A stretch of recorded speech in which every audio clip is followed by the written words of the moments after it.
I'd rather travel to Jupiter and get my sorry ass vaporized than having to endure this shit life and keep rotting like this. But unfortunately, year 2026 has been so freaking hostile and arduous, yet so little rewards, so much work and so little rewards, and so much um, huge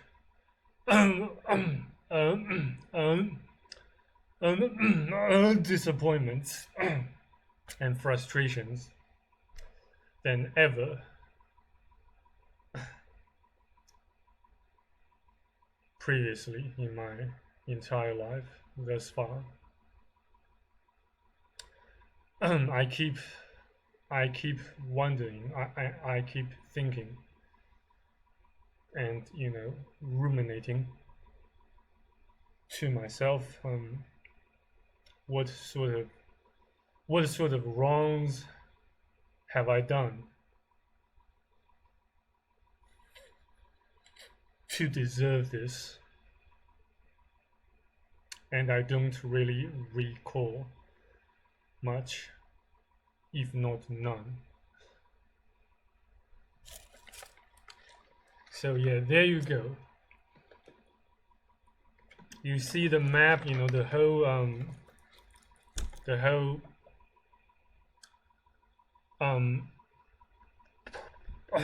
the whole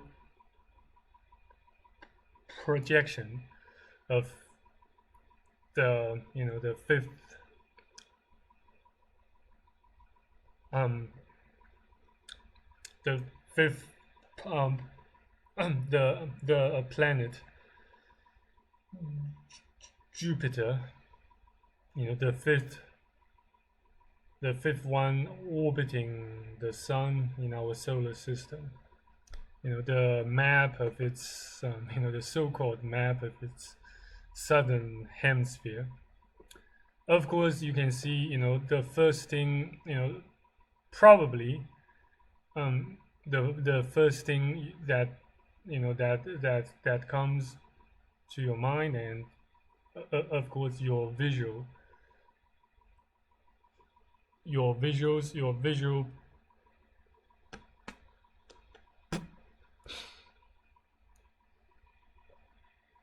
um, range of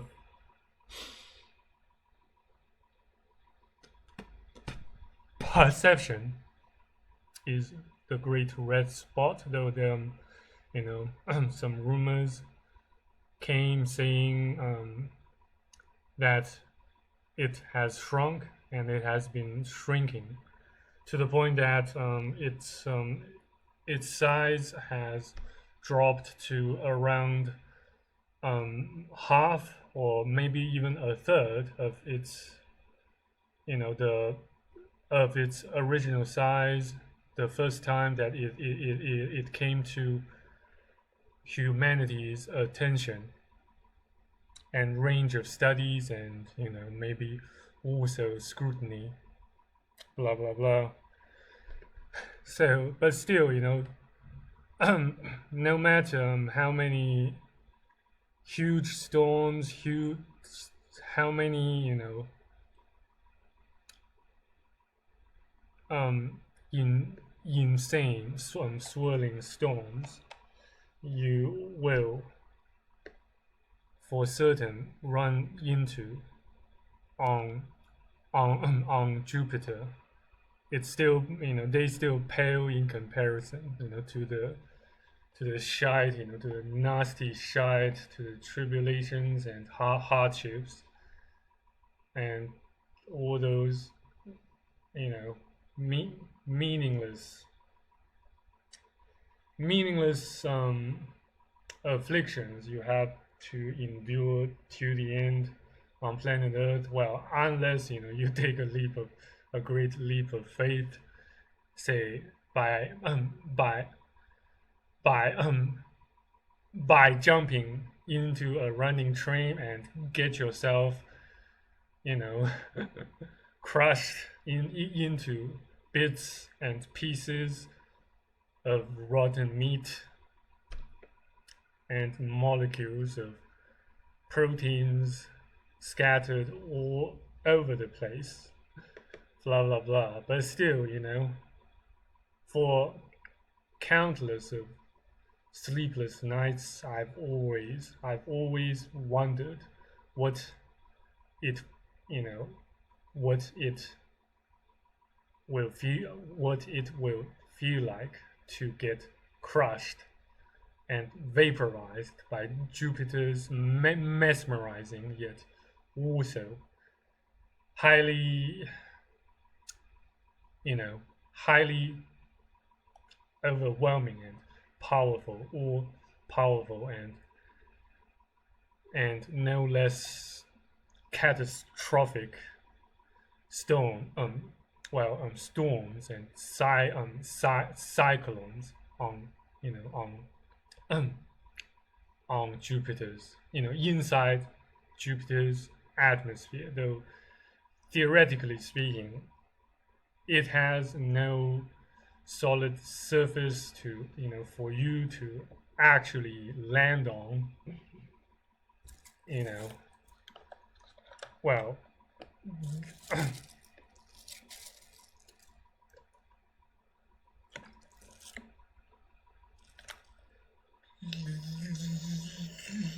despite numerous successful attempts of, exploration and human efforts of expedition, by sending space probes and spacecrafts either around the planet or directly into Jupiter's crushing atmosphere. We still know next to nothing about what exactly lies inside, um, or underneath its mesmerizingly overwhelming atmosphere. See how beautiful Jupiter's atmosphere is. Let's zoom in a little bit, to admire its great, its magnificent,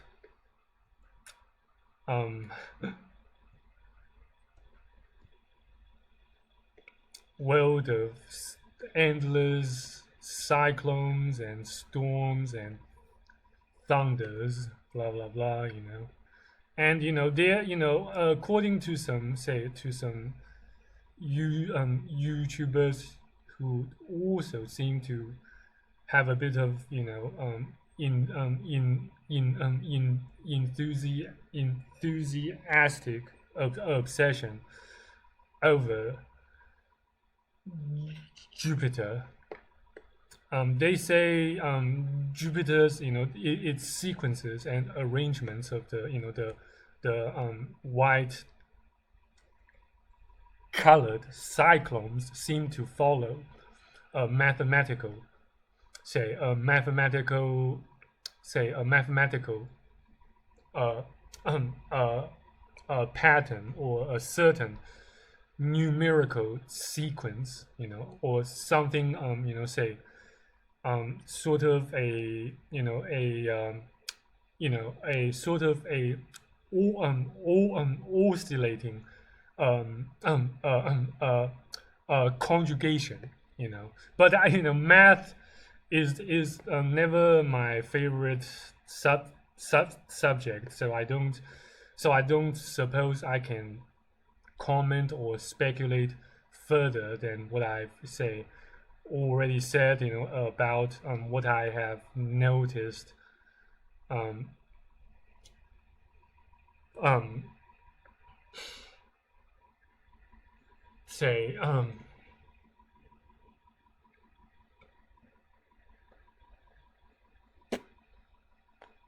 pertaining to um, to how Jupiter's white cyclones align themselves, for the whole humanity to see, to observe, and to admire. you know. But still, yeah, just take a good look at how mesmerizing and fascinating Jupiter appears, at least to me and to the to astronomers and scientists who have a deep and highly enthusiastic obsession over the fifth planet. Well, if you start counting from Mercury, then Venus, then planet Earth, then Mars, and then the mightiest of all planets in the entire solar system, Jupiter, the king of all planets in our solar system. Yeah. Take another good look at how gorgeous and mesmerizing the planet, and well, strangely, they somehow, NASA failed, failed to piece together, the the images, the data they gathered, at its exact, south pole. If you have noticed, the huge gray dot that covers it, see.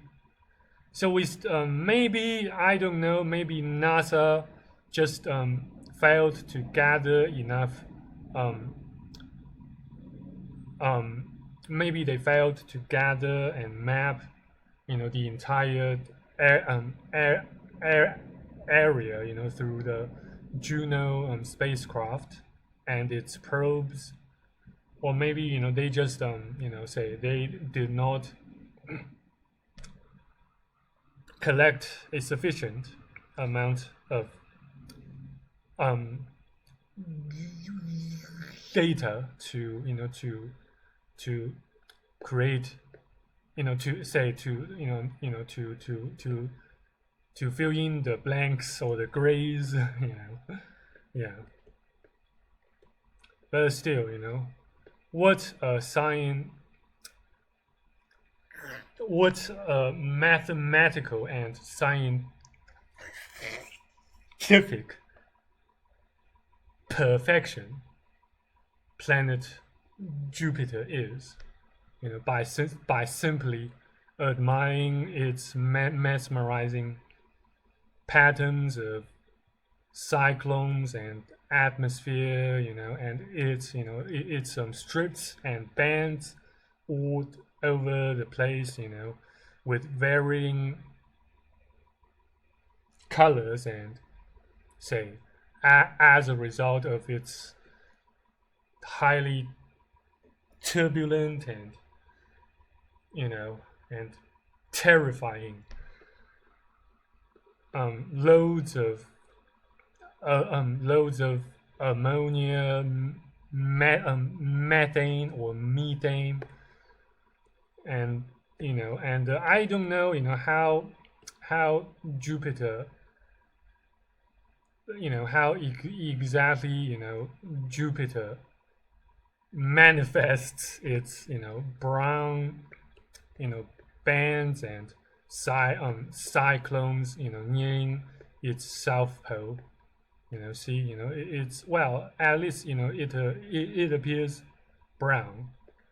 Just not exactly, say color of, you know um the say the yes the regular shades of brown, but at least it appears quite, say, pale brown to me. Well, and according to what NASA says about the nature of this